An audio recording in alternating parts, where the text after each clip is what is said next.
महायुतीचं नवं सरकार सत्तेत आल्यानंतरही वर्षा बंगला अजूनही रिकामा।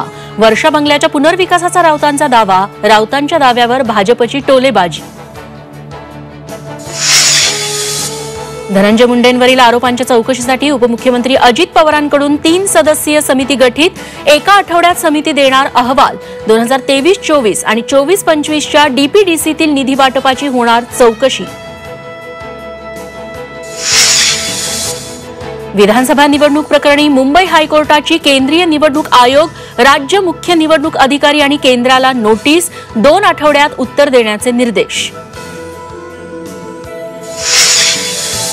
सर्व सरकारी कार्यालयात मराठीतून बोलणं अनिवार्य। मराठी भाषा धोरण अंमलबजावणीबाबत सरकारचं परिपत्रक। मराठीतून न बोलणाऱ्या कर्मचाऱ्यांवर कारवाई होणार।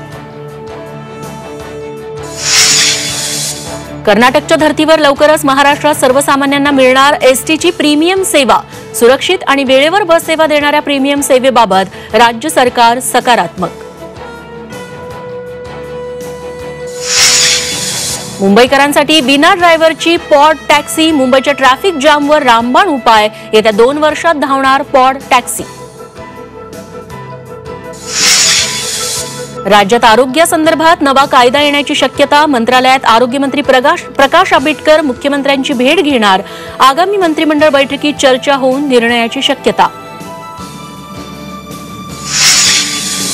नवी मुंबईत उद्या पाणी पुरवठा बंद राहणार। मोरबे धरणाची मुख्य जलवाहिनी लिकेजमुळे पाणी बंद। पालिकेकडून नागरिकांना पाणी जपून वापरण्याचं आवाहन।